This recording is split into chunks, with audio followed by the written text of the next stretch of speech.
Milenio 3, en la cadena SER, con Iker Jiménez.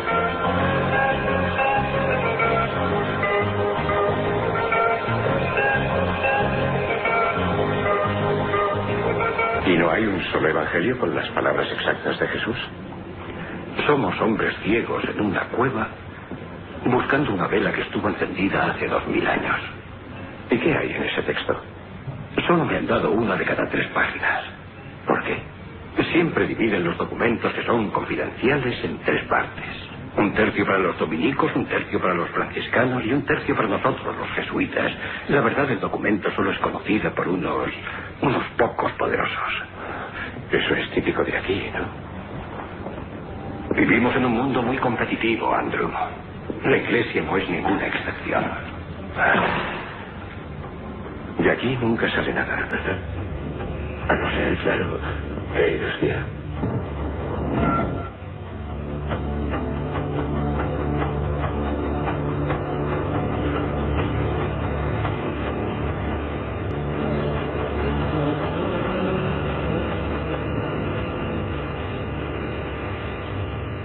Buenas madrugadas, amigos. La película Estigmata definía perfectamente el secretismo, los silencios, los misterios que aún se encierran, que aún se ocultan en el Vaticano.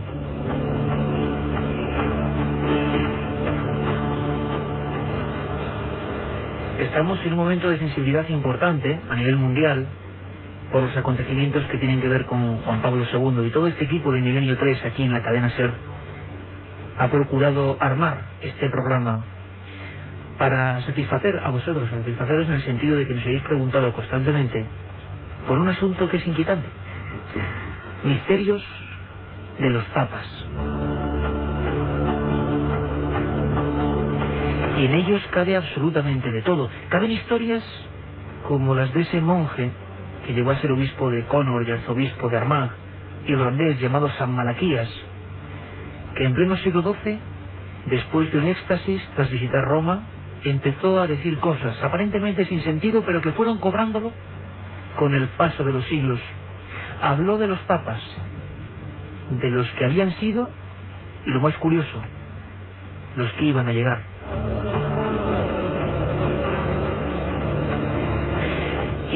Hizo varias divisiones, hizo varias fichas, podemos decirlo así, y en el tiempo fue asignándoles un puesto tras otro. Por ejemplo, de Clemente XIII le dijo Rosa Umbría, lo calificó como Rosa Umbría. Curiosamente, Clemente XIII fue gobernador de Rieti, en Umbría, y el símbolo de esta región y de su escudo de armas era precisamente eso, una rosa. Clemente XIV le llamó Ursus Velox, oso veloz o oso ágil. El escudo de armas significativo es un oso en pleno vuelo.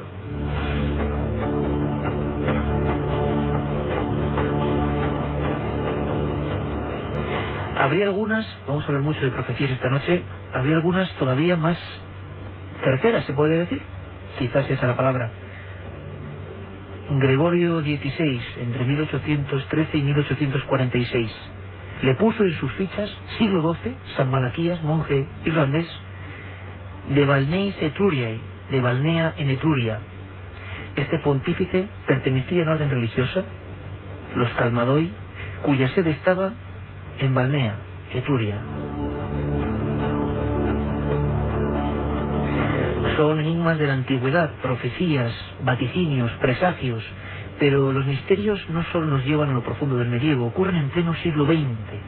Hace 25 años se ha cumplido ya este aniversario un tanto trágico, concretamente el día 29 de septiembre del año 78, hacia las 5 menos cuarto de la madrugada, la hermana Vicenza encontraba a un papa muerto. Hay muchas contradicciones. Unos hablaban de que se le encontraron muerto en el baño, otros que estaba en su cama agonizando. De momento el Archivo Vaticano no ha mostrado datos de la autopsia. Es un gran secreto, lo habéis adivinado, la historia de un hombre que se llamaba Juan Pablo I y tenía esta voz.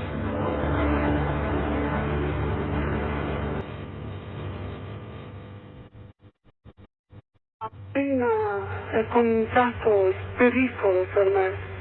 Apenas ha comenzado el peligro por mí.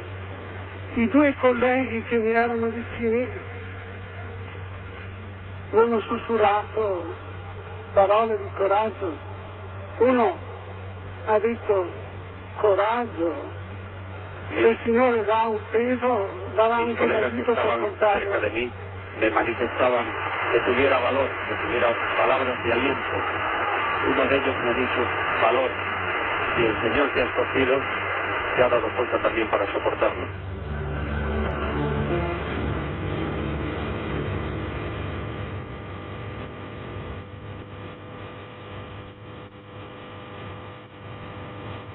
La otra realidad. Milenio 3. En la cadena SER.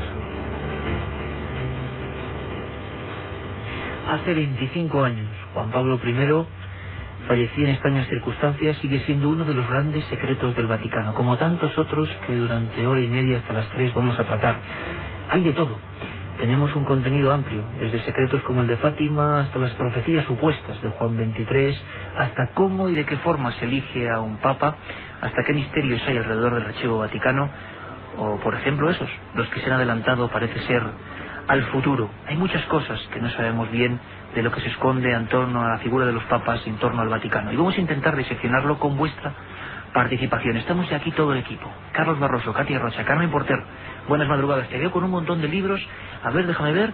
Las profecías del Papa Juan XXIII, de von Brunn, la profecía de los papas, el enigma de las profecías de San Malaquías. Madre mía, es uno de los temas que más nos ha pedido la gente, ¿no? Sí, uno de los temas que además teníamos ya que tocar porque es insistentemente nos lo piden a través del SMS de 7640, ya sabéis la palabra clave, milenio y el texto que queráis. Y también vamos a intentar contestar a todas las preguntas que nos lleven a través de esos mensajes de móvil. También con nuestros invitados pues intentaremos darle forma a esas profecías, hablar de algunos personajes que no se sabe si fueron leyenda o en realidad existieron, y ver si esas profecías se han cumplido con el paso del tiempo. Yo creo que va a ser interesantísimo porque hay una ingente cantidad de información. 7640 para desde ya empezar a preguntarnos vuestras cuestiones, vuestras inquietudes directamente relacionadas con el mundo de los papas, con el mundo del Vaticano. Vamos a sortear 3 libros: Misterios de la Iglesia, nunca mejor dicho, Editorialidad, de Carmen Porter, y daremos los ganadores al final, prácticamente llegando a las 3 de la madrugada, después de este programa que creo que va a ser muy intenso. Tenemos, yo creo que los mejores invitados, los documentos, todo encima de la mesa, todo en este estudio 1, todo en penumbra, y en la nave del misterio, nuestro compañero el mago Juanma Frasquet.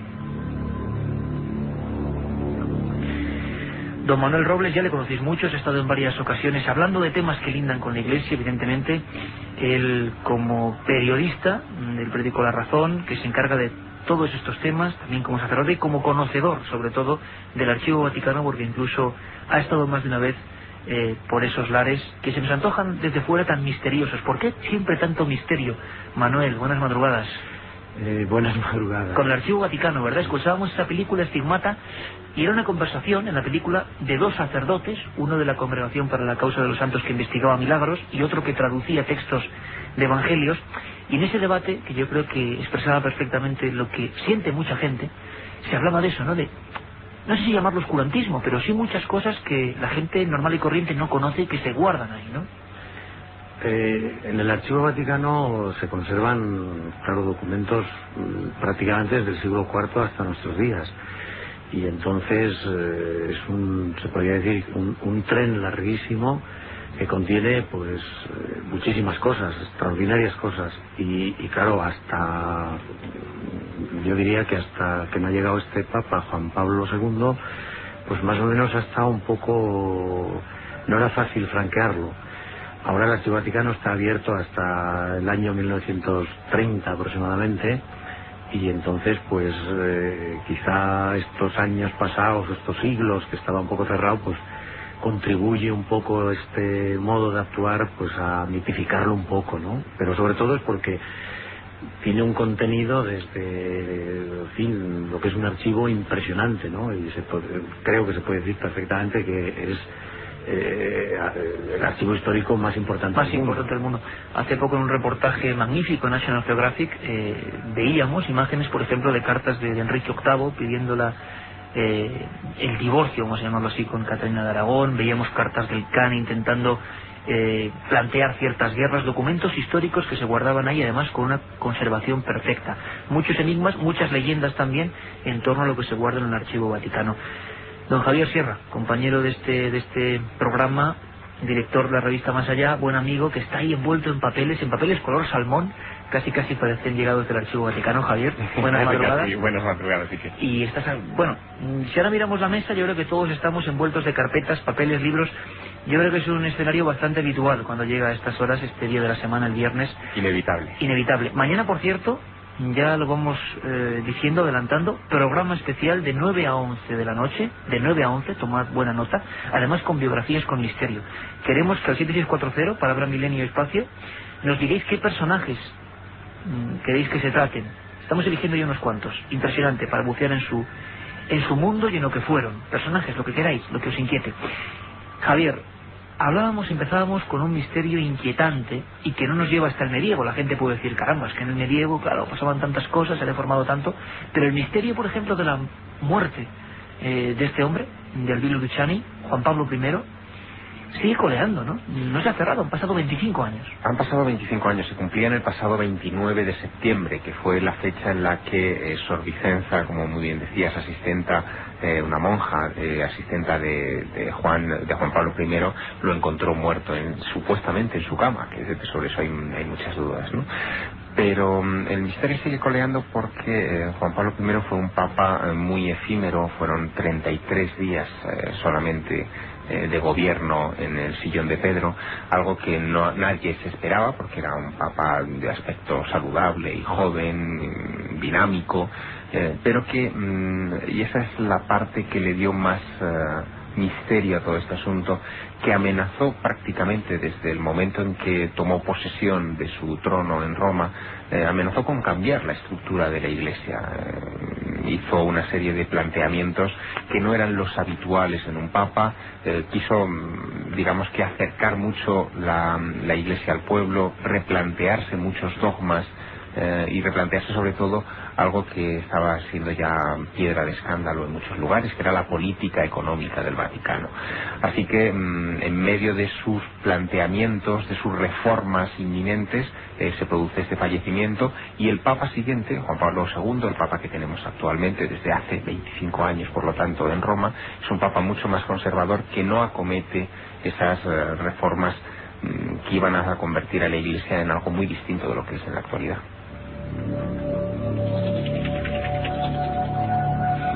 Tengo por aquí en este mare magnum de documentos y papeles precisamente lo que ese monje del que tanto vamos a hablar, San Malaquías, decía en la divisa, llamaban divisas, número 109, la que correspondería al pontificado de Juan Pablo I, Albino Luciani, y le ponía un nombre, como otros que vamos a ir viendo, esos nombres concretos, como ese Ursus Velox, Oso Veloz, Rosa Umbría, hay muchos, Pastor et Nauta. Bueno, en este caso a Juan Pablo I hablamos del siglo XII, cuando lo dice San Malaquías, dice de Mediatate Lunae, de la media luna.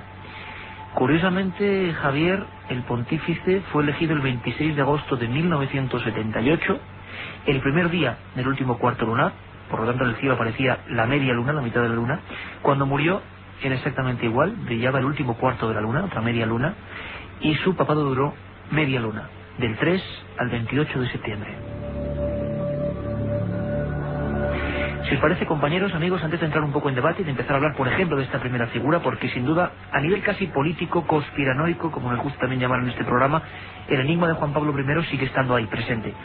Vamos a conectar con nuestro corresponsal en Roma, Joan Solés, que desde luego su hiperactividad en torno a estos temas últimamente está más que justificada, porque nos ha preparado una historia, como él hace siempre, con todo tipo de documentos, sobre la muerte de este hombre, de Juan Pablo I. 25 años después de la muerte de Albino Luciani, Juan Pablo I, persisten todavía dudas sobre cuál era su estado de salud, las circunstancias, las causas o la hora exacta de su fallecimiento. Natural, según el Vaticano, asesinado, envenenado o por suicidio, según las 4 versiones que conocemos de los hechos. Come? Non soltanto con le parole, ma con i fatti. Juan Pablo I estaba enfermo, según su secretario particular. sintió un fuerte dolor en el pecho por la noche y tomó medicinas. Según su médico personal, una de las últimas personas con las que habló, el Papa no le manifestó dolor alguno, no estaba enfermo, ni tomaba medicamentos porque no los necesitaba. La Santa Sede fijó la hora de su muerte a las 4:30 de la madrugada mientras dormía, los forenses del Instituto Romano a medianoche y la investigación periodística dirigida por el 7 veces primer ministro italiano Giulio Andreotti unas horas antes, cuando todavía no dormía. La primera información que recibió aquella noche el director de la Radio Vaticana indicaba que había sufrido un edema pulmonar seguido de un infarto, pero la primera versión directa que obtuvo el director de los servicios informativos de la RAI señalaba que Papa Luciani se había equivocado en la medicación y había tomado 50 pastillas en vez de 5 antes de dormir. En su breve pontificado, 34 días, solo superado por el Papa Esteban II, 4 días en el siglo VIII, Juan Pablo I se enfrentó a la jerarquía eclesiástica que se opuso al nombramiento de altos cargos y a la destitución de otros, entre estos del presidente de la Banca Vaticana, el cardenal Marcinkus, implicado, según se supo años después, en un fraude de más de $1.000 millones junto a Roberto Calvi del Banco Ambrosiano, que apareció colgado en un puente del Támesis en Londres, según la Fiscalía de Roma, suicidado por la mafia siciliana que le prestó elevadas cantidades de dinero negro que nunca devolvió. La proprietà privata per nessuno è un diritto. La propiedad privada no es un derecho inalienable y absoluto para nadie, afirmó Papa Luciani, para indignación de los jerarcas que temieron una iglesia pobre, humilde, abierta, transparente, sin riquezas ni poder. El pueblo del hambre interpela de manera dramática al pueblo de la opulencia, dijo a los ricos, y se negó a vestir lujosas mitras. Esto da parte di Dio. Dios, que ama, es Padre. È papà. Più ancora, è madre. Pero además es madre, declaró, y temblaron los cimientos del patriarcado de la Iglesia. La Santa Sede se opuso a toda costa a la autopsia y solo con ello sembró dudas sobre su muerte. Su sucesor, Juan Pablo II, podría haber dado a conocer las causas y las circunstancias, pero profundamente conservador solo ha impulsado su beatificación. Eso sí, ha mantenido con firmeza la posición de la Iglesia sobre el aborto, la anticoncepción, los homosexuales, la existencia del demonio, la práctica de exorcismos o la ordenación sacerdotal de mujeres, que seguramente Juan Pablo I habría deseado cambiar.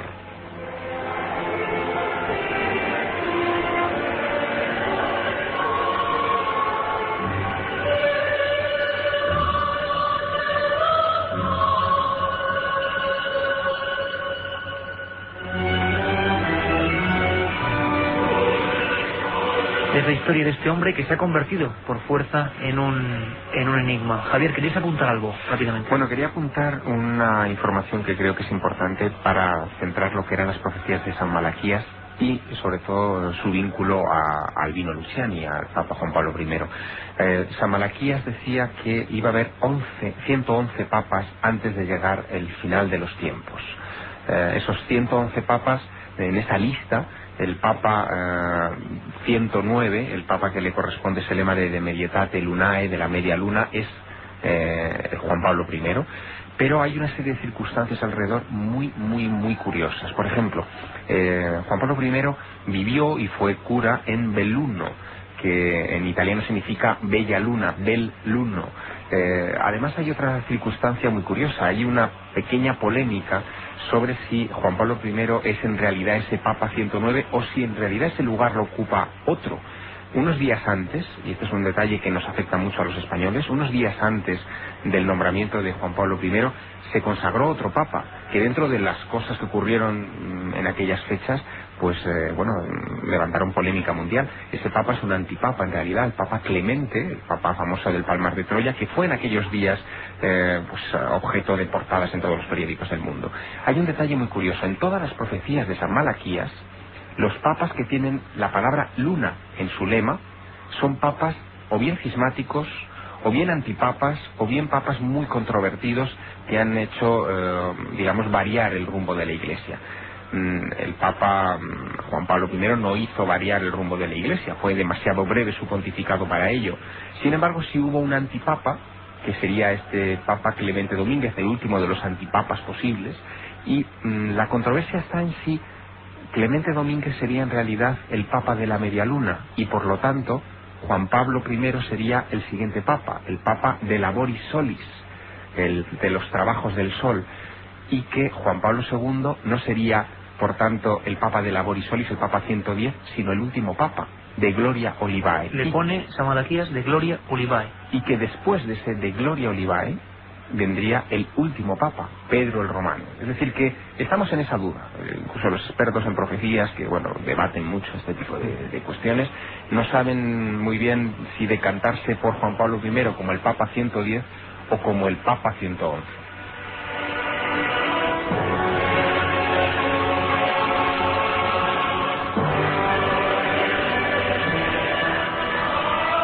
Manuel Robles, ¿estaba realmente, digamos, resuelta la historia de Juan Pablo I?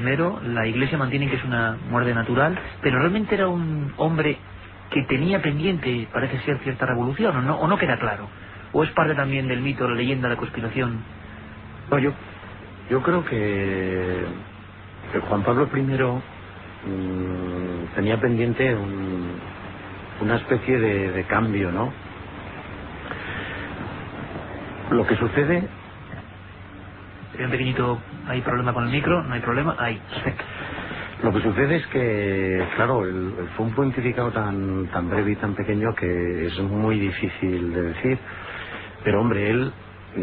todo el mundo se dio cuenta, más o menos, que aportaba un aire nuevo por su sencillez, por su...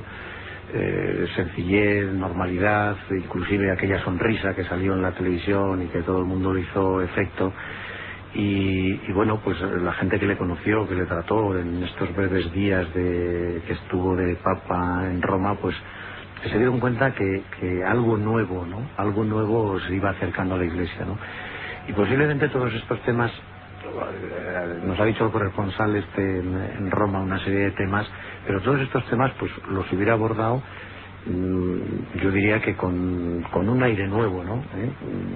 Que parecía que era lo que él iba a traer y que iba a aportar, ¿no? Con aire nuevo, Manuel, que tú conoces bien además todo ese entorno, conoces el Archivo Vaticano, has incluso desempeñado labores informativas allí, y Manuel, ¿tú crees que alguien molestaba esa posible idea renovadora, sea mucha o sea poca?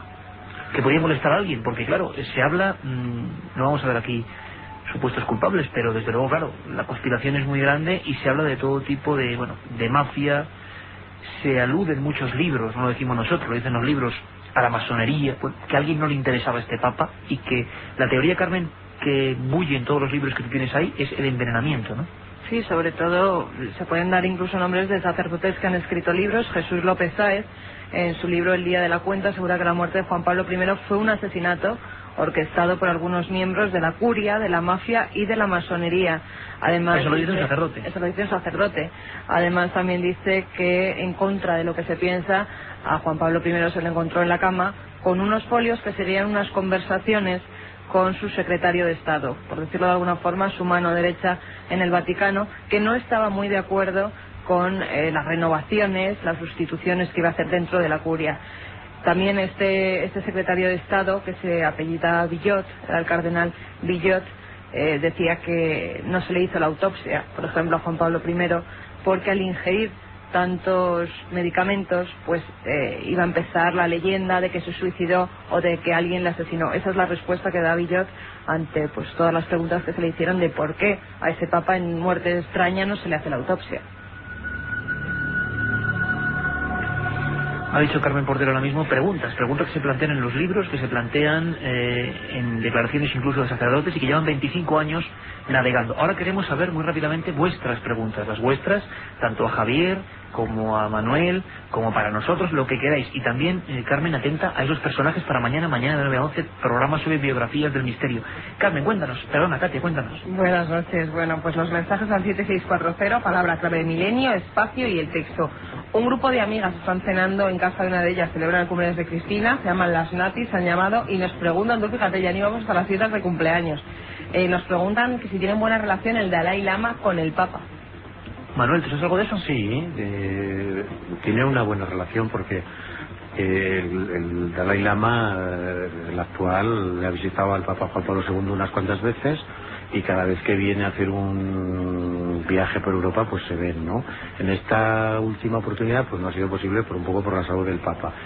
Por otro lado, de la que tanto vamos a hablar en la segunda parte. El Dalai Lama, aparte de ser el jefe espiritual del Tíbet, también es, por decirlo así, una especie de jefe político, ¿no? Y entonces pues las relaciones son muy buenas y son muy cordiales. Más preguntas, Katia. Bueno, pues felicidades a Cristina y que nos sigan escuchando. Y por ejemplo, nos preguntan cuándo el Vaticano desvelará todos los misterios de Fátima.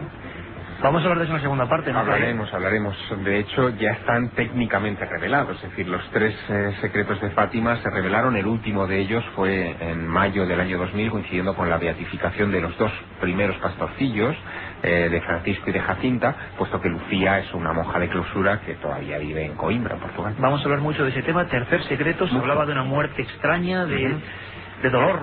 Desgraciadamente las profecías llevan mucho dolor. Es una profecía sobre los papas, teóricamente, el tercer secreto, así que... Prepáratelo ahí, Javier, que lo tenemos a punto para después. Antonio de Cádiz nos pregunta si va a haber alguna posibilidad de que haya un papa español. También nos preguntan sobre la papisa Juana y que recomendemos algún libro sobre la vida de Juan Pablo I. Otros oyentes nos preguntan que si de verdad pensamos que el papa tiene tanto poder, que no lo piensa. También nos preguntan por el fin del mundo, de la iglesia, si el papa tiene algo que ver.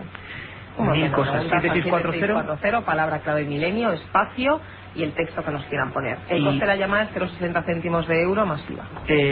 Carmen, tema de una figura personajes que se repite constantemente, Nostradamus. San Juan Bosco también, del Che Guevara. Quisiera que hablarais de Jacques el Destripador, nos pide Juan Antonio. Jacques de Molay, también Rasputín y su influencia en la decadencia del mundo monje loco, Rasputín. Hitler. Y también nos preguntan que si podemos hacerlo sobre la biografía de JJ Benítez. Bueno, se intentará. Nos lo dice Rosa. Personajes, vamos a hacer varios programas sobre personajes. Vaya preguntas, un papa español, ¿por qué no salen los secretos de Fátima?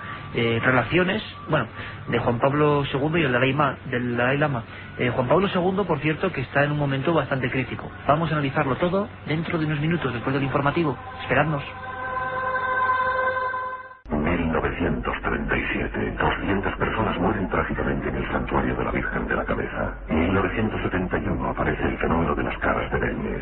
2003, ¿qué relación existe entre estos 2 episodios?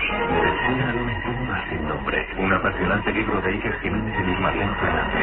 Una tragedia, un misterio, una investigación. Editado por Editorial Edad.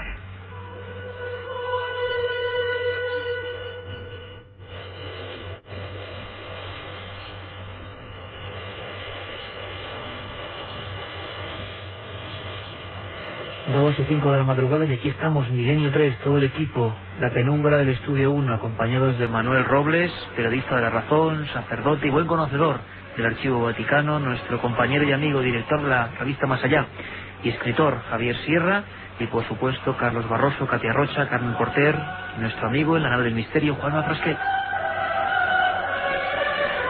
Carmen, tengo un especial interés. La gente está preguntando para mañana por Nostradamus, nos lo imaginábamos.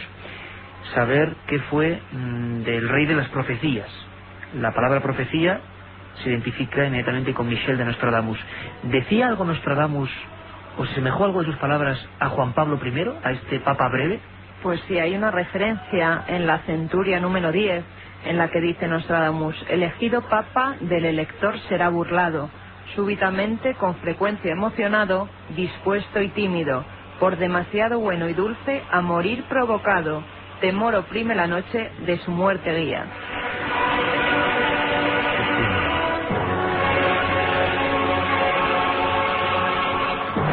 Se decía Nostradamus, por cierto, que se cumplen ahora 500 años de su nacimiento, de este personaje tan singular.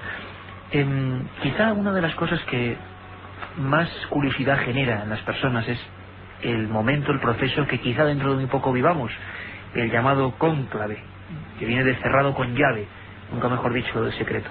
La elección de un nuevo pontífice. Para muchos expertos, para muchos analistas, está cercano ese momento por la salud tan delicada de Juan Pablo II. Los cardenales del Vaticano, algunos de ellos, opinan cosas como estas. Podría ser cualquiera de ellos. Todos tienen pleno derecho. Solo uno es elegido. Cómo llegan a esa decisión sigue siendo un secreto.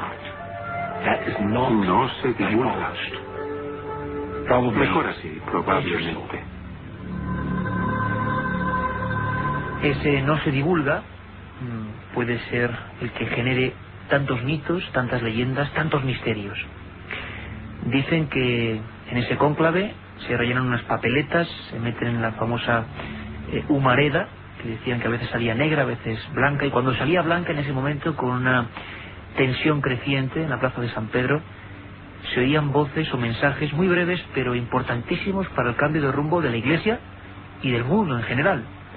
Esto ocurría en el momento en que se nombraba a Pío XII. Habemus Patam.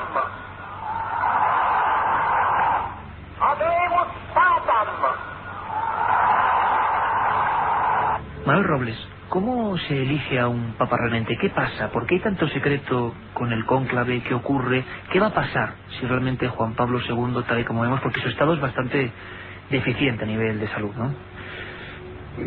Para elegir un papa, los cardenales se reúnen porque son los únicos que pueden elegir al papa, y se puede decir que los cardenales es un poco como la selección de los mejores obispos de todo el mundo. Hasta Pío XII la mayoría de los cardenales, inclusive antes, eran italianos y europeos, italianos, españoles, franceses, más bien europeos. Con Juan XXIII la Iglesia se abre muchísimo y entonces empiezan a abrir los primeros cardenales, por ejemplo, de África, o los primeros cardenales de América del Sur, inclusive también de Asia, de Japón, etcétera. Y después esto continúa con Pablo VI y ahora pues con Juan Pablo II pasa exactamente igual. En este momento hay 137 y que son de todos los continentes, es decir, de Australia, de Europa, de América, etcétera. Y entonces pues bueno, ya la mayoría ya no son, por supuesto, europeos. Se reúnen y entre ellos pues hablan. Desde luego, pues claro, es un secreto, que esto todavía no lo sabe nadie, no se ha dicho nunca, cómo eligen el Papa.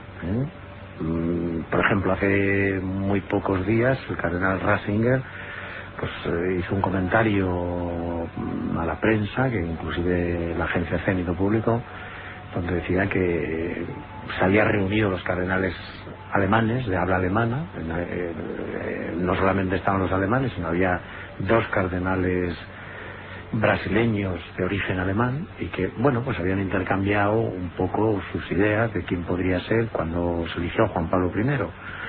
Y hicieron sus comentarios y, bueno, pues más o menos la gente va pensando y tal. Unas veces es así, otras veces pues a lo mejor pues lo mismo que se hizo, que hacen estos de habla alemana, pues lo hacen los de habla española, lo hacen los europeos. Intercambian ideas, más o menos los cardenales se conocen porque a lo largo, como ha sido en este pontificado, a lo largo de 25 años, pues tienen muchísimas oportunidades, muchísimas ocasiones de acudir al Papa solos por su cuenta y juntos y con el Papa, y entonces más o menos se conocen. La gente no lo sabe, tiene que morir el Papa, desde luego, para que se... Sí. Hay mucha gente que lo pregunta, Carmen, que no lo sabe. También preguntan si podría ser que el próximo Papa fuera español, o incluso que el Papa fuera una mujer, y si no puede ser una mujer, ¿por qué? Sí, bueno, que el Papa pueda ser español, eso es una posibilidad. Es decir, en el momento que hay 4 o 5 cardenales electores, porque solamente los cardenales que tienen hasta 80 años pueden elegir al Papa, aunque sean, por ejemplo, el cardenal de Toledo. Actualmente el cardenal de Toledo pues es arzobispo dimisionario de Toledo, pero debe tener 77 o 78, y si en estos días o en este año o en el año que viene pues muriera el Papa, pues sería un cardenal elector. Entonces un español que es cardenal pues puede ser elegido, ¿no? Entonces, ¿quién puede ser el Papa? Pues esto es muy difícil. Y se está hablando, se están preguntando, Manuel, al 7640, con Milenio, por cierto, no lo he dicho yo antes, sorteamos 3 libros de misterios de la Iglesia, que tenemos los ganadores al final, 7640, Milenio y espacio, ¿no? 7640, palabra clave Milenio, espacio y el texto que deseen, tanto preguntas relacionadas con el tema que estamos tratando esta noche, como personajes que quieren que tratemos mañana. Están llegando, eso sobre todo, por ejemplo, el tema de los españoles, si es posible, si no es posible. No, la posibilidad la tiene un español como la tiene un francés o como la tiene un alemán o como la tiene, por ejemplo, un australiano, porque esa posibilidad, por el hecho de ser cardenal, puede elegir y puede ser elegido. Ahora, que sea un español, pues, hombre, decir ahora que sea un español es que eso es muy difícil. Tercer mundo sale constantemente en las preguntas, Manuel, tercer mundo. Bueno, normal, porque es normal, por ejemplo, la mayoría del catolicismo en número está en el tercer mundo, es decir, está en América Latina, en los grandes países como es, por ejemplo, Brasil o México. Pues el que sea un papa de habla española, por ejemplo, de América Latina, pues hombre, hay muchas posibilidades porque la mayoría de los católicos ahora están allí. Entonces eso es un punto de referencia. Luego, pues hay otra posibilidad de que sea del tercer mundo, que pueda ser a lo mejor un africano. Pues todos nos damos cuenta del abandono que tiene, por ejemplo, en estos momentos la política de los 7, de los 8, de los 10 grandes sobre un continente tan grande como es África, que está tan abandonado. Pues el hecho de que tiene grandes cardenales, por supuesto, algunos de ellos que viven en África, otros algunos que residen en Roma, en Italia, y que sea un Papa Negro, pues también esa es una posibilidad. Papa Negro, otra de las grandes preguntas, ¿verdad, Carmen? Una de las preguntas que repite Papa constantemente, negro. Además acabamos de recibir uno, podría ser el próximo Papa además, Negro. Uno de los temas que más preguntas desde que tenemos el sistema de SMS, más se pregunta, ¿habrá un Papa Negro? Vamos a responder, a intentar responder, a acercarnos, por supuesto, responder son palabras mayores, y más viendo que todos son secretos, absolutos secretos. Carmen preguntaba o decía, o hacía alusión a un mensaje que hablaba de Papa Mujer. A mí me gustaría, antes de pasar, por ejemplo, a nuevas profecías y nuevas historias alucinantes en torno a los papas, que nos contaras un poco, Carmen, esa historia de la papisa Juana.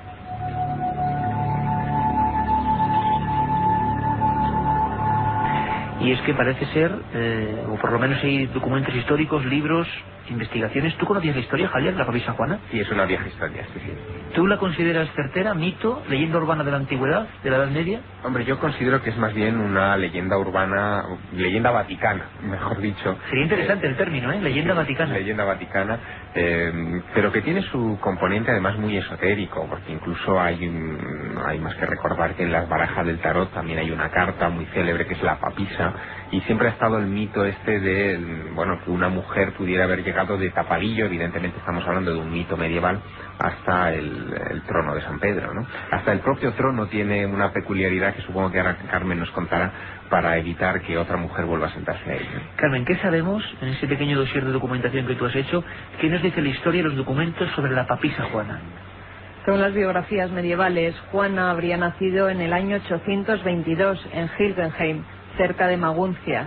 Durante un tiempo vive y estudia en Atenas, haciéndose ya pasar por un hombre. Se hacía llamar Juan el Inglés, porque en aquella época la sabiduría no era para las mujeres.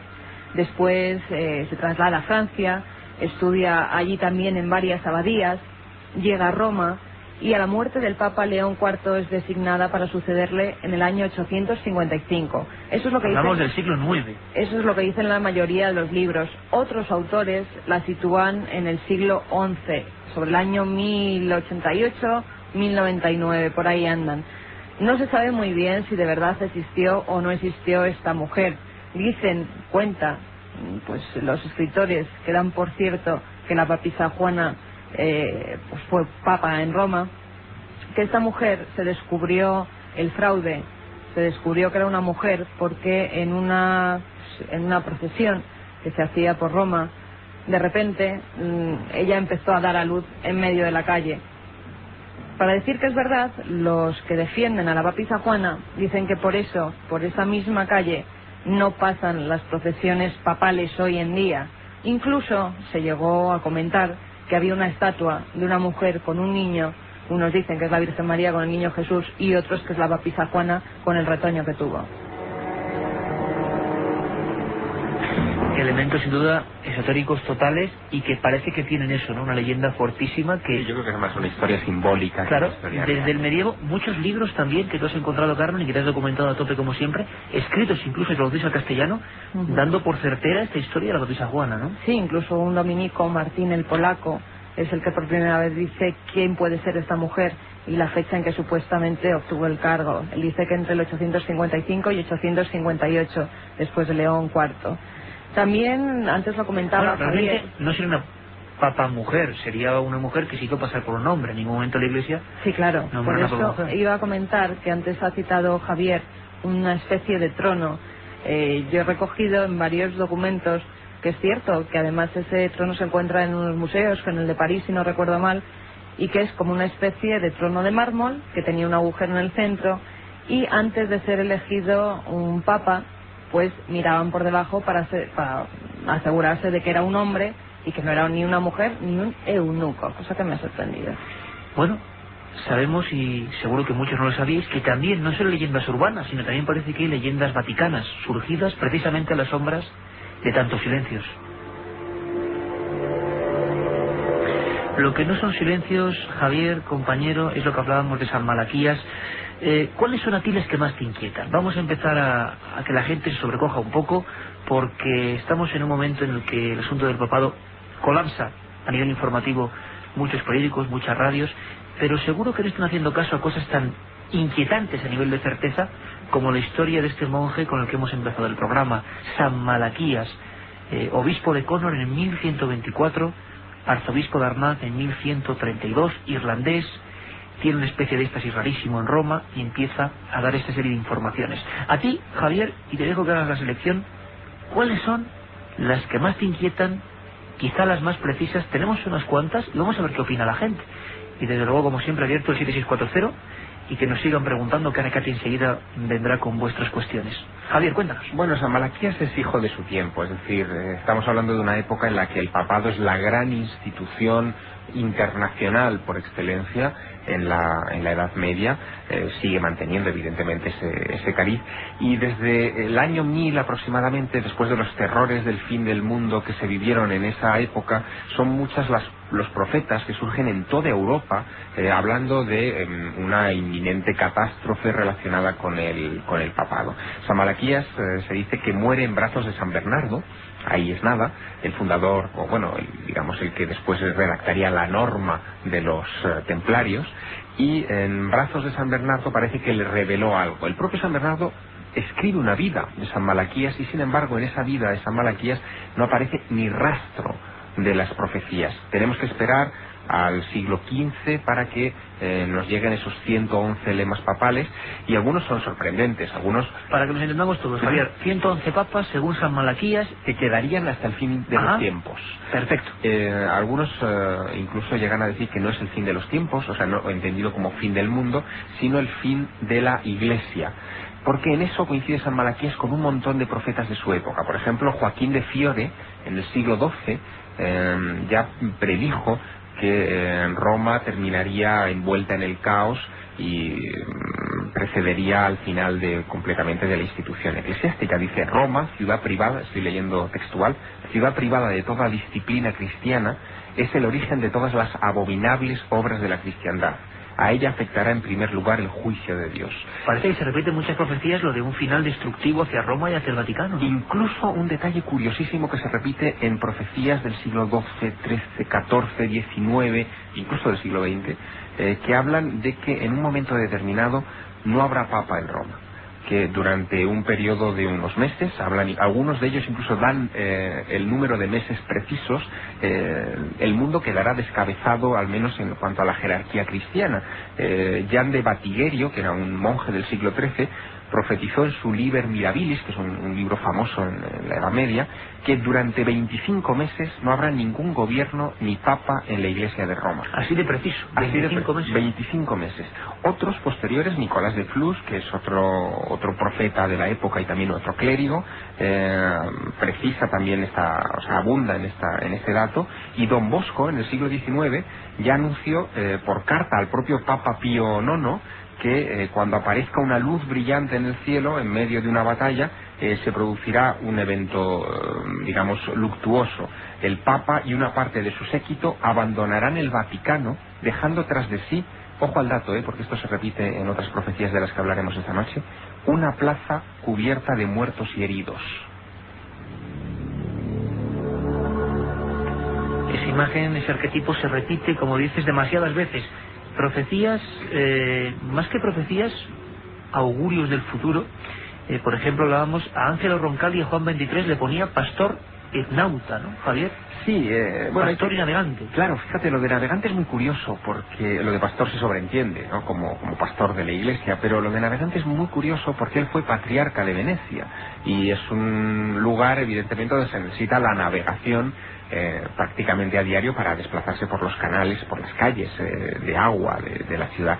Por lo tanto, esa alusión a un papa navegante aplicado a alguien que tuvo bajo su jurisdicción esa ciudad hermosa de Venecia, pues no deja de ser una coincidencia muy precisa, ¿no? Divisa 108, Flos Florum, correspondería a Pablo VI, Juan Bautista Montini.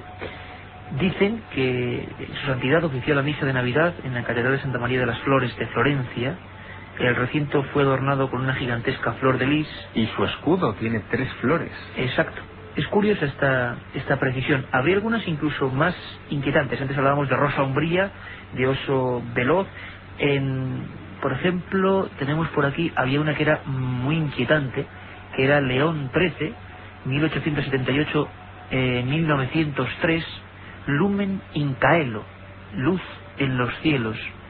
Precisamente el escudo nobiliario era una estrella fugaz.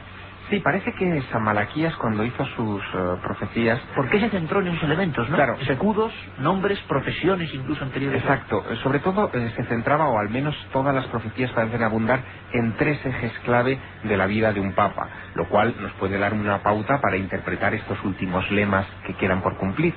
Las 3 partes clave eran la cuna, es decir, el lugar de nacimiento, el apellido del Papa, el apellido civil, digamos, el apellido del mundo del Papa, y el escudo de ese pontífice.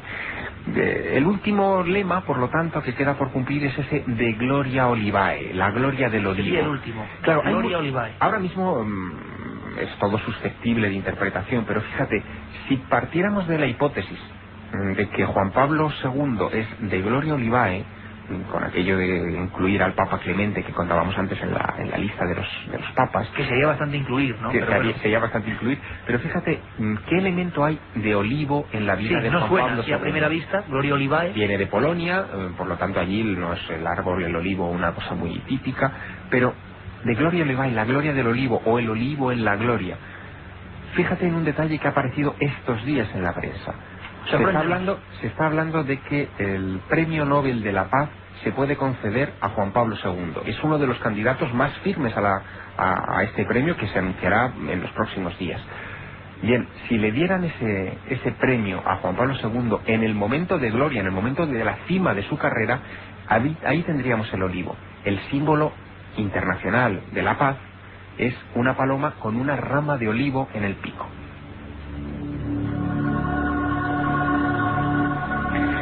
Cuando menos sorprendente. Vamos a hablar de más papas que hicieron profecías, como Juan 23, Manuel Robles, San Malaquías. Casualidades. ¿Pudo adivinar algo? Hombre, la Iglesia no es ajena a este tipo de fenómenos, ¿no? Y lo hemos hablado en algunos programas. Es verdad, sí. La Iglesia no es ajena a este tipo de fenómenos, pero claro, la Iglesia tiene como una columna vertebral que es un poquito la revelación. Es decir, toda esta labor profética está en ese marco, que es el Antiguo Testamento y el Nuevo Testamento. Entonces es verdad que hay pues una serie de personajes a lo largo de la historia de la Iglesia que de alguna manera hablan del futuro y de alguna manera comentan tanto de la vida de los papas como de la vida de la Iglesia, pero se puede decir que, hombre, que eso es una cosa un poquito individual, particular, privada, ¿no? Que no pertenece al patrimonio, diríamos, de la revelación de la Iglesia. Por lo tanto, del futuro, tal como la Iglesia lo puede entender, ¿no? En este tipo de cosas, pues, la Iglesia del futuro de los papas y tal, pues se podría decir, utilizando una frase simpática y tópica, que no hay nada escrito, ¿no? Porque la Iglesia parte un poco de la revelación que es la Sagrada Escritura, ¿no? Estamos aprendiendo desde luego muchas cosas esta noche, y personajes como San Malaquías, que además, como comentaba Manuel Robles, son profetas que nacen de la propia Iglesia. Hablamos de obispos, de arzobispos, y ahora vamos a hablar de un Papa, Juan XXIII, que en otro estado de supuesto éxtasis también dijo sus profecías, quizá más encriptadas, más extrañas. Y para hablar de encriptaciones, claro, todos os habéis acordado inmediatamente de uno de los programas que tienen que ver con la Iglesia, que tiene que ver con profecías y que causó sensación hace unas cuantas semanas. También estaba Javier Sierra y estaba David Zurdo, informático, que creó la adaptación de ese programa tan polémico a nivel informático, El Código Secreto de la Biblia, con todas las interrogantes encima, carambola numerológica, lo que queráis llamarle, pero desde luego había cosas curiosísimas. Y hemos pedido esta semana a David Zurdo, a nuestro compañero, que ya nos escucha. David, buenas madrugadas, amigo. Buenas noches, buenas madrugadas. Buenas madrugadas. A todos los presentes y a todos los oyentes. Claro que sí, David, que además sabemos que estás trabajando a tope en un proyecto apasionante. Tú hacías ese CD que aún se puede encontrar todavía, ¿verdad, Javier? En la revista Más Allá. Bueno, quien tenga suerte de encontrarlo en los kioscos, sí, porque se ha agotado, hemos tenido que reponer rápidamente en todos los kioscos y me parece a mí que fue un tremendo pelotazo. La gente se encontró con El Código Secreto de la Biblia. Seguid lanzando esas preguntas, 7640, en 2 minutos está Katia con todas las preguntas, pero brevemente queríamos saber lo que es ese programa informático, lo que es la tecnología del siglo XXI, analizando lo que es toda la Biblia, los primeros 5 tomos de la Biblia, la Torá, pues salía, se revelaba. Hablamos de personajes absolutamente mundanos, algunos de ellos. También hablamos de personajes grotescos como Hitler. Lanzamos, bueno, suposiciones que eran preguntas vuestras. Y esta vez nos hemos tomado el permiso de preguntar por los papas, preguntar por varios papas que están envueltos en misterio. David, ¿qué dice, compañero, el código? ¿Qué preguntas has hecho? Hemos preguntado primero, creo que por el hombre que ha iniciado este programa. Se cumplían 25 años. Curiosamente ahora estamos de nuevo en esa tesitura de, bueno, la mala salud del Papa actual. Hace 25 años el gran enigma de Juan Pablo I. Hemos preguntado al Código de la Biblia por Juan Pablo I, ¿verdad? Sí, por Juan Pablo I tenemos un mensaje bastante interesante. Bueno, durante estos días hemos tomado, por así decir, los ordenadores, buscando mensajes pues interesantes, algunos de ellos, con Juan Pablo I, haciendo la búsqueda por Luciani, que es el apellido del Papa. Encontramos que en el entorno de las palabras aparece albino, aparece asesinado, la fecha de 1978, crimen también aparece claramente, luchar, poder y ocultar. ¿Y Juan Pablo II, David? Bueno, Juan Pablo II tenemos una profecía inicial, si llamamos profecía a este mensaje que se encuentra en el Código de la Biblia, que sería con Wojtyla y Karol. Muerte, año 2004. Sería a partir de finales de este año, porque ya ha cambiado la fecha del año judío, hasta aproximadamente octubre del año que viene. Y después, suceder, último padre, Roma. Suceder, último padre, Roma. Este programa que nació en la Universidad Hebrea de Jerusalén, que se ha ido perfeccionando y que simplemente rastrea buscando palabras que se cruzan como una gigantesca sopa de letras, para que uno no lo sepa, y que da resultados como este. Preguntaste por Vaticano también, ¿no, David? Sí, por Vaticano. Bueno, Vaticano hay dos mensajes también bastante curiosos. Uno de ellos es periodo de oscuridad desde año 2004. Periodo de oscuridad. Sí, también quería decir que algunos de los mensajes son un tanto opuestos, porque este mismo mensaje de Vaticano se cruza con luz retornar, año 2005. Qué curioso. Sí, que se contradice el propio código a veces. Claro, un código de oscuridad, un periodo de oscuridad quizá muy breve, que después se retornaría en quizá ese año del que hablabais antes, o esos 25 meses de que hablabais antes, en el año 2005. Es muy curioso porque hemos hecho varias preguntas a raíz de las preguntas que hacía la gente. Hablábamos como en el Robles de un papa del tercer mundo, un papa negro. La gente escribía mucho por el papa negro, ¿verdad, Carmen? Y hemos preguntado al Código de la Biblia, hemos teclado papa negro. ¿Y cuál es el resultado? La carambola numerológica, la casualidad, lo que queráis, pero ¿qué sale? Bueno, papa negro tenemos Roma después de Wojtyla. Javier, curioso, ¿no? Manuel, muy curioso. No podemos decir mucho más. Claro, curioso, porque son simplemente, porque claro, realmente es el resultado de una búsqueda estadística, ¿no? Sí, sí. De todas maneras hay un cardenal negro, se llama el cardenal Arinche, nigeriano, a los 38 años obispo, converso del Islam al catolicismo a los 16, hijo de un importante jefe de tribu, estudioso de Oxford, y que tiene 74 años, y que es un gran experto además en ecumenismo, en religiones, y uno de los hombres quizá a lo mejor no muy conocido por los medios de comunicación, pero uno de los hombres de confianza de Juan Pablo II. ¿Su nombre, Manuel? Se llama el cardenal Arinche.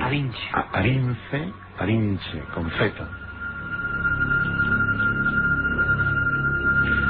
Desde luego que, bueno, sondeamos lo desconocido y siempre procuramos aprender. David, hemos preguntado también por ese personaje que estoy seguro que ahora mucha gente en internet, en un montón de sitios va a buscar, claro, San Malaquías, el monje irlandés, el profeta. Efectivamente, pues San Malaquías tenemos bastantes cosas. En primer lugar, habría que decir que, bueno, el nombre Malaquías viene de una raíz hebrea que es Malachi. Haciendo la búsqueda de esta manera, porque San Malaquías escrito en castellano... Claro, no viene. ¿Perdón?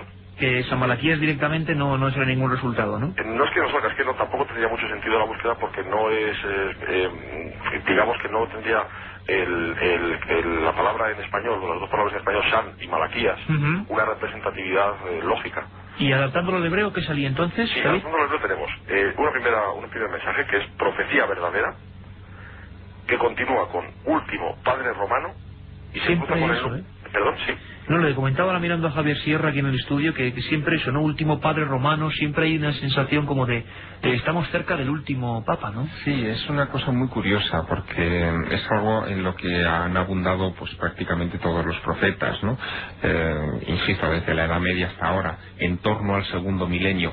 Quizá la sensación de todos estos personajes era que como no hubo el fin en el primer milenio, lo tenía que haber necesariamente en el segundo, es decir, que no haya más explicación que esta especie de reacción psicológica, pero no deja de ser curioso cómo todos abundan, incluso los propios papas.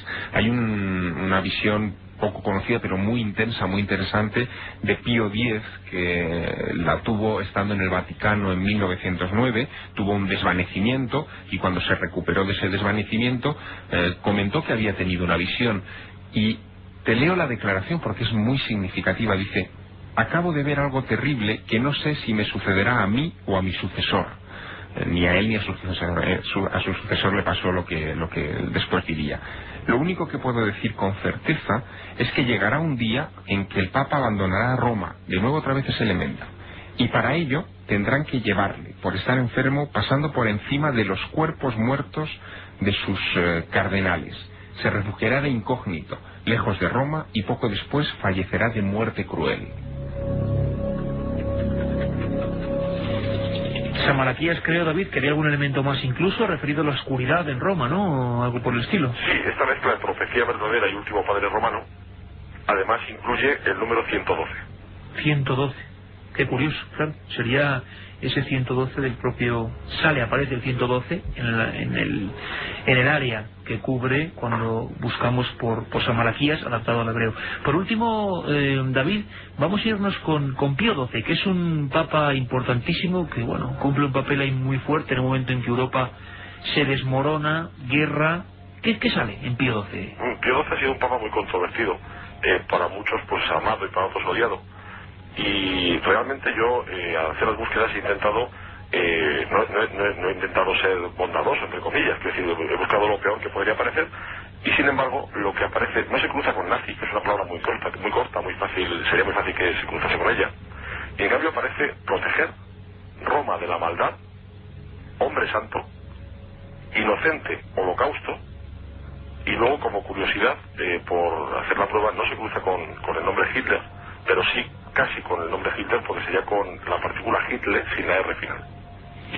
Curiosísimo. Don David Zurdo, siempre rodeado de ordenadores, siempre investigando en torno al código secreto de la Biblia y arrojando algunas conclusiones tan inquietantes como estas. Gracias, compañero David, un abrazo muy fuerte. Estamos a un abrazo a todos.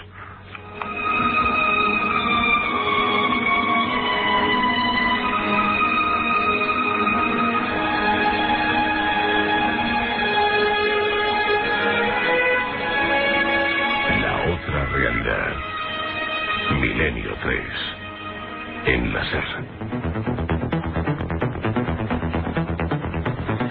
2:36. Decíamos, quizá, hombre, el verbo no sea muy adecuado, diseccionando misterios que tienen que ver con el Vaticano, con los papas, y en un momento importante, acercándonos, como nos lo habéis pedido, a todo lo que rodea en torno al misterio, que son muchas cosas, nos van a quedar muchas en el tintero, lo haremos en otra ocasión.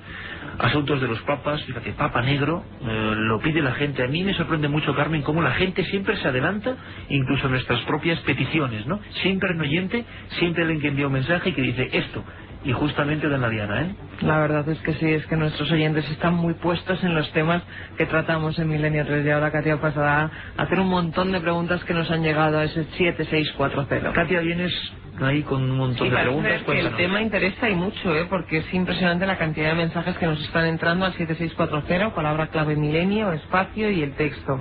Por ejemplo, José nos pregunta si es verdad lo que nos están contando sobre la enfermedad del Papa y que por qué mienten sobre ello, que qué intereses hay. ¿Es verdad, Manuel, lo que estás contando? ¿O hay una cierta, hasta lógica, diría yo, nube de silencio? Sí.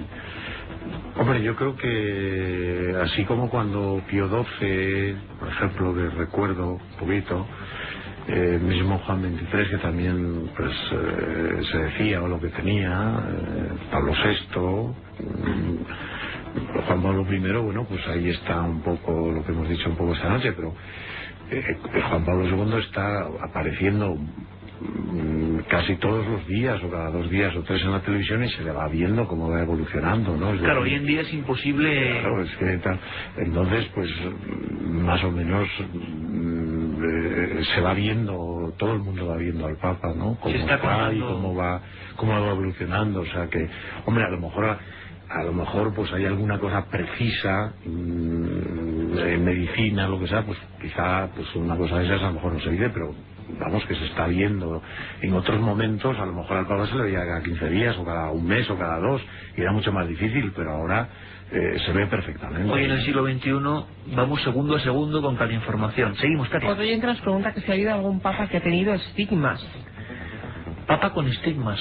¿Conocéis alguna historia? Pues no. Parece que no. Y si alguno ha tenido, no ha salido a relucir en ningún momento ni en ningún documento. Vamos. Hicimos aquí ese programa especial sobre estigmas, de ese libro tuyo, Misterios de la Iglesia, pero no. Ha habido un Papa que ha estado enfermo, lo comentaba antes con Javier, que se llama un francés, Clemente VII, 1730, 1740, ciego, y ha estado 10 años enfermo, 8 años en la cama y gobernando la Iglesia.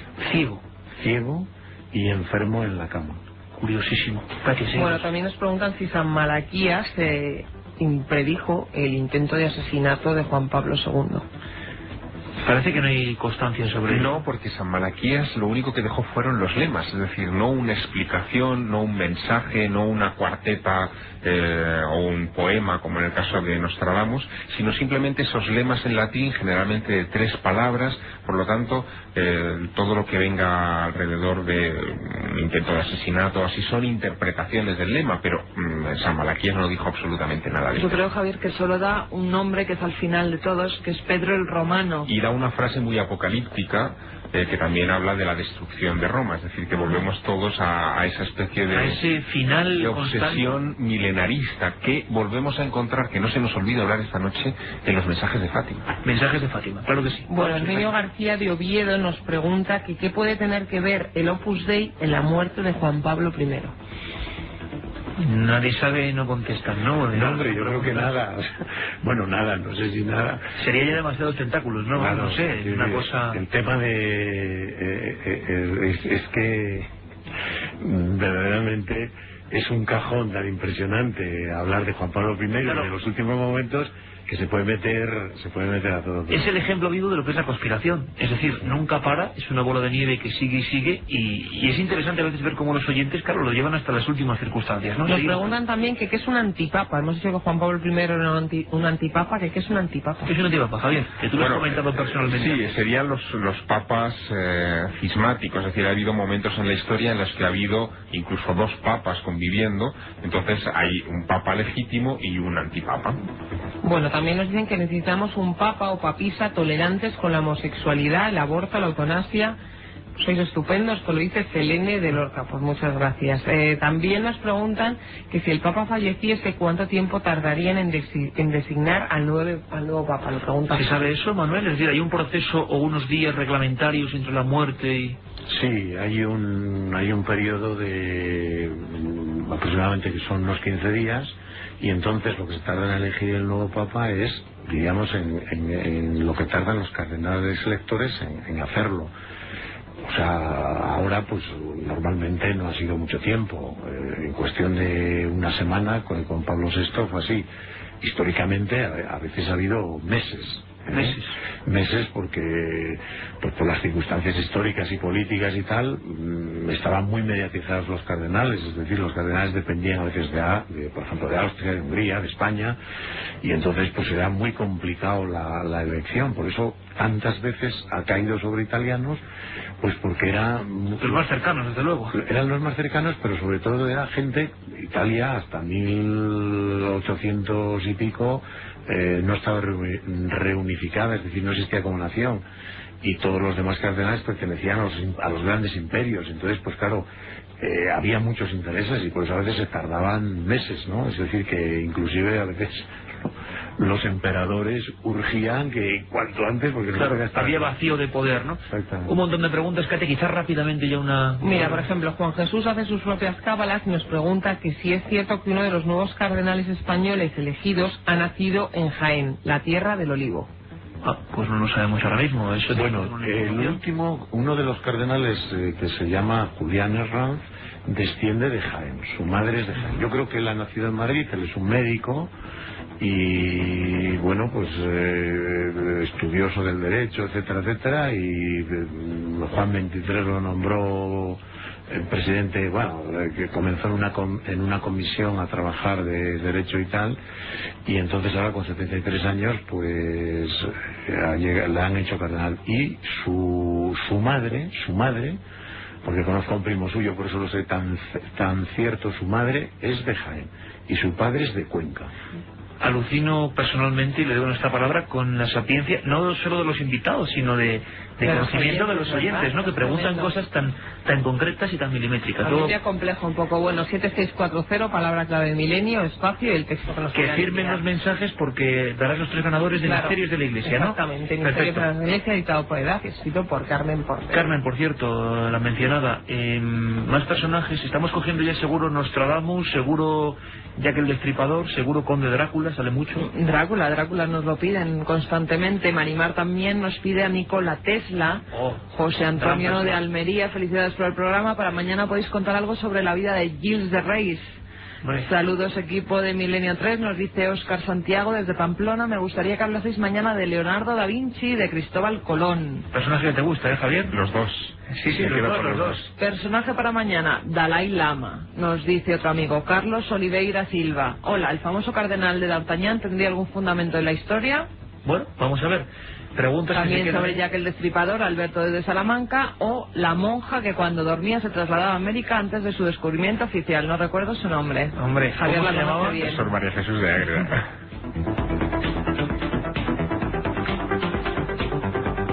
Milenio 3, con Iker Jiménez, en la cadena SER.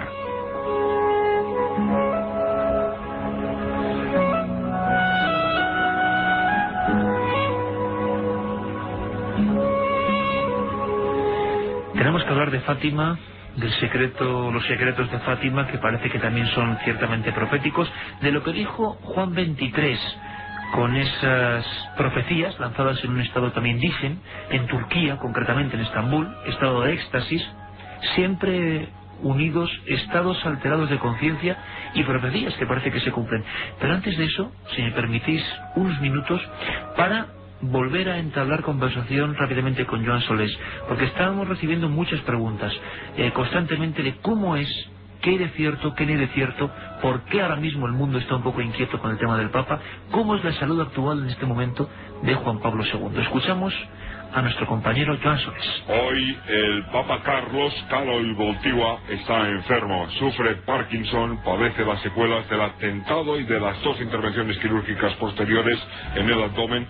Le fue extirpado un cáncer benigno hace unos 10 años, nunca se ha recuperado del todo de la rotura del fémur derecho y de la luxación en la espalda, además tiene dificultades de vista, oído y habla.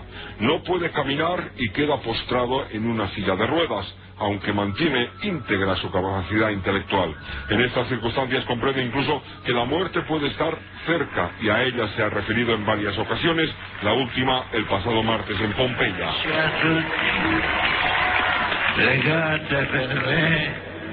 Rezad por mí, pidió a los peregrinos al pie del volcán Vesubio. Por ello, además, ha adelantado 4 meses el consistorio y el nombramiento de cardenales que deberán formar parte del cónclave que elegirá en su día a un futuro papa en la capital Sistina, a pesar de que el arzobispo español Manuel de Monteiro de Castro, nuncio de la Santa Sede, considere que ello nada tiene que ver con la salud del papa. Otros cardenales han reconocido la gravedad de su estado. Juan Pablo II ha destacado últimamente los méritos de 4 cardenales, hecho que no pasa desapercibido en la curia. Los 4 extranjeros. Esta semana ha nombrado además un nuevo ministro de Asuntos Exteriores, italiano, y en las próximas semanas otro italiano sustituirá posiblemente al secretario de Estado. Es, según los vaticanólogos, el mensaje que lanza el pontífice a ministro y a secretario de Estado italianos: debería corresponder un papa extranjero. Es más, considerando que el 51% de los bautizados hoy en el mundo son latinoamericanos, puede intuirse la intención del voto secreto de los cardenales en un futuro cónclave.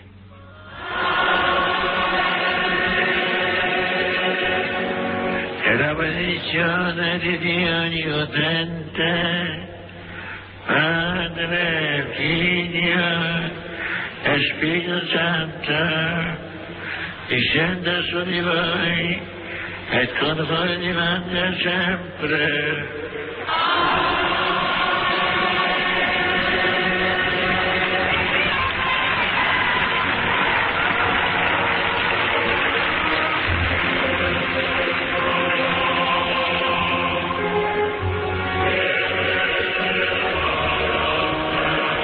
II y su delicado estado de salud, que está generando 1000 cábalas. Por cierto, Javier, que tenemos noticia de última hora, lo de Gloria del Olivo ya no va a poder ser, ¿no? Parece ser que el Premio Nobel de la Paz acaba de ser hace nada concedido. Ya ha sido concedido a una abogada, jueza, profesora, escritora y activista iraní llamada Shirin Ebadi. Por lo tanto, la hipótesis de Juan Pablo II como papa de Gloria Olivae quizá haya que aparcarla otro buen rato.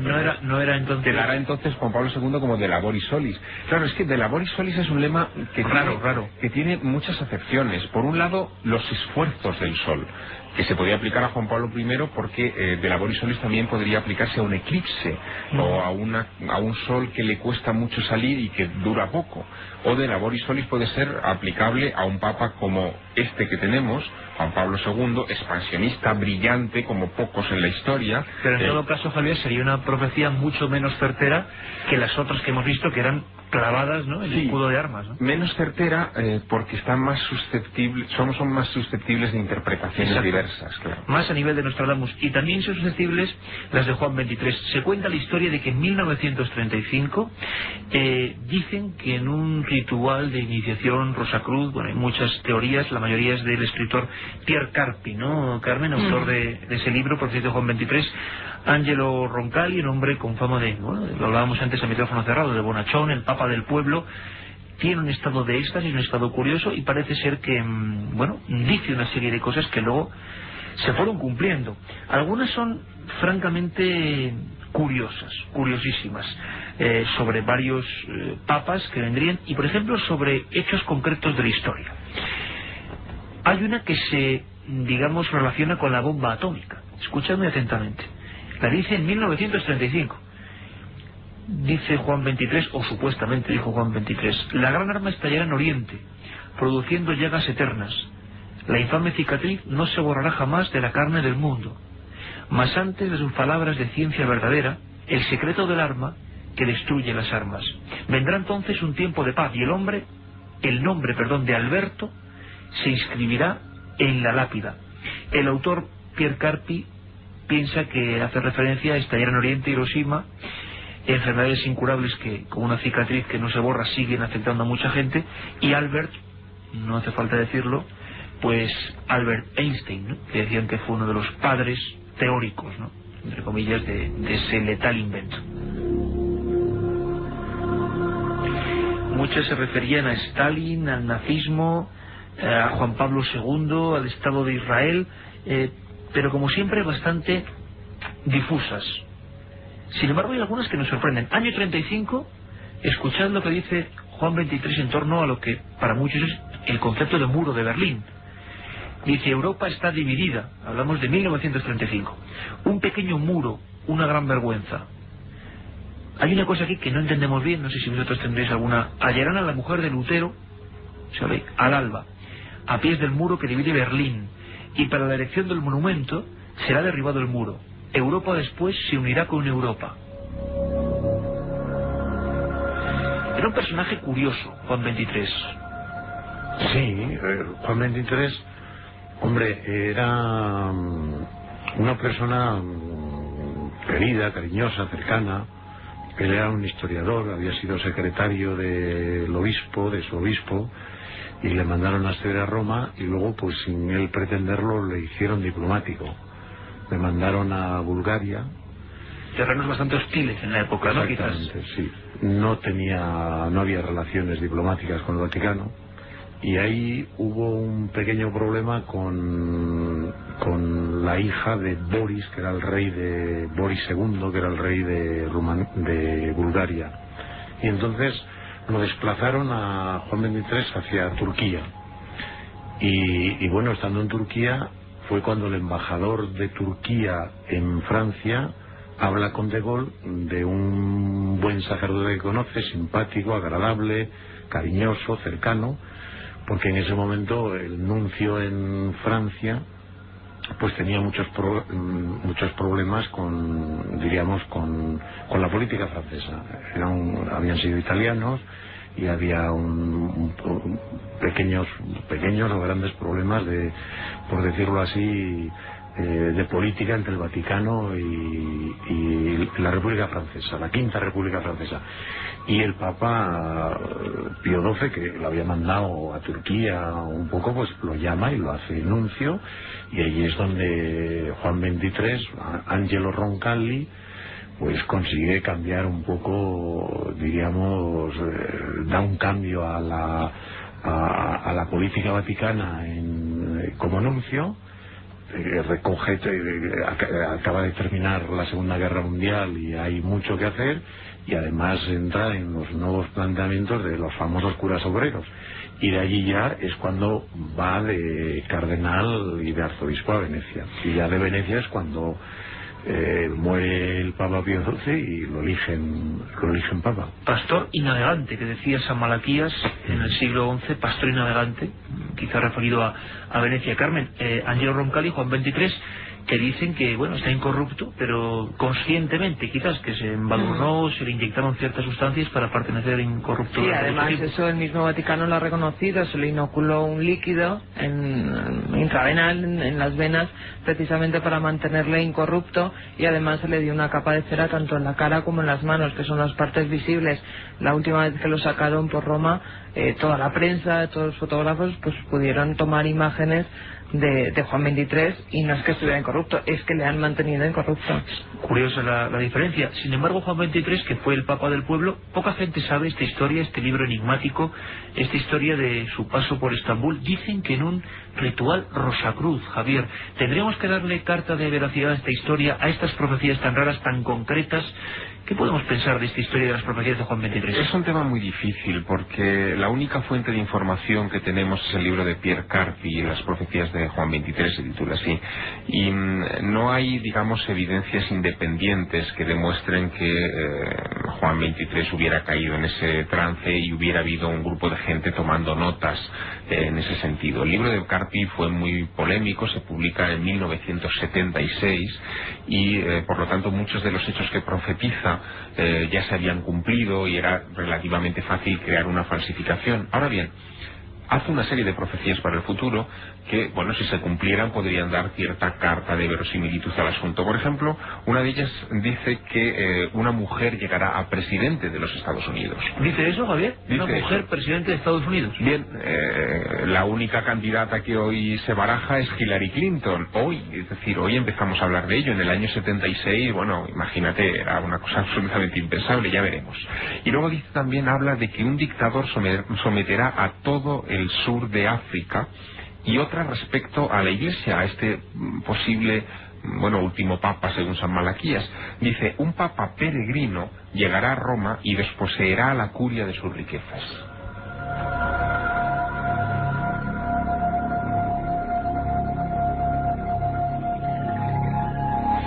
Lo que parece que va a ser muy difícil, Javier, es tratar el tema de Fátima. Tocamos el fenómeno de Fátima, pero el secreto va a ser difícil. Pero bueno, para que todo el mundo lo entienda, antes de que Katia diga las últimas preguntas de los oyentes, la imagen se repetía en ese tercer secreto de Fátima, el Papa caminando entre cardenales, entre gente muerta. Es otra vez la misma historia desde el siglo XII hasta 1917, cuando se producen estas apariciones, y bueno, Lucía recoge este secreto. En el secreto que revelan en el año 2000, el texto habla de cómo un obispo vestido de blanco, que declina con el Santo Padre, acompañado de sacerdotes religiosos y religiosas, suben una montaña empinada con muchísimo esfuerzo. Llegan a la cima, donde hay una gran cruz, y antes de llegar a ese lugar cruzan una ciudad que está en ruinas, llena de cadáveres, muchos de ellos son miembros de la curia. Cuando llegan a la cima, le asesinan a ese obispo vestido de blanco, esa es la visión de Fátima, con armas de fuego y con flechas,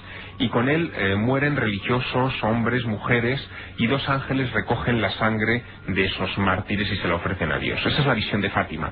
La visión de Ratzinger, o los intérpretes modernos de ese texto de Lucía, es que en realidad era un anticipo de lo que sería el atentado contra Juan Pablo II en mayo, el 13 de mayo, el día de las apariciones de Fátima de 1981. Es la visión oficial. Pero claro, la otra visión coincide mucho con lo que nos vienen diciendo desde la Edad Media.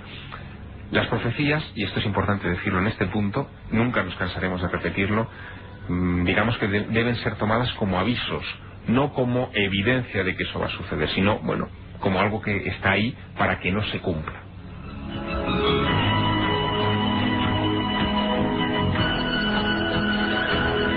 Hemos buceado por 1001 secretos, como decíamos al principio del programa, en esa película Estigmata, un lugar misterioso, umbrío, lleno de cosas todavía por contar. Katia, prácticamente algunas preguntas y los ganadores, ¿no?, de esos 3 libros de Misterios de la Iglesia. Sí, pues por ejemplo, Juan Pedro Andreu de Elche nos pregunta que qué hay de tan secreto en la Biblioteca del Vaticano. Bueno, eso tienen para otro programa, ¿no? Estamos de acuerdo. Yo creo que todo tipo de documentos que no han salido nunca a la luz. Haríamos unos cuantos Milenio 3 con los secretos de la Biblioteca Vaticana, ¿no? Bueno, pues Juan Pedro Andreu es uno de los variadores del Milenio. Se dice que en la Biblioteca del Vaticano hay secretos que podrían destruir a la propia Iglesia. Eso interesa mucho. Por lo menos es argumento para más de una película, ¿no? Secretos que se guardan ahí a buen recaudo.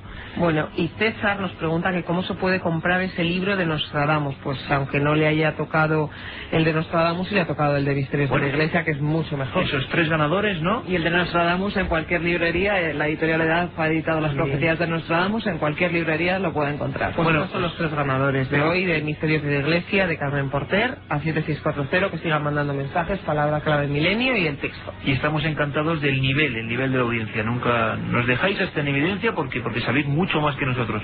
Eso desde luego. Nosotros estamos aquí para preparar los programas y que todos disfrutemos con documentos, con voces y con opiniones como las de Javier Sierra y Manuel Robles, que por supuesto, como siempre, ha sido un auténtico placer.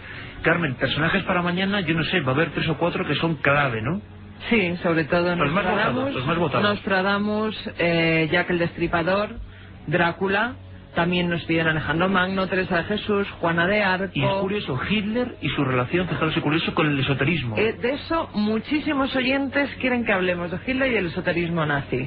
Que se acuerden, mañana, programa de 9 a 11 de la noche, especial. Hablaremos sobre personajes que nos habéis pedido. Y como siempre también, Iker, nos volvemos a ver los domingos de madrugada de 3 a 4 aquí en Milenio 3. Bueno, mañana especial, personajes de la historia.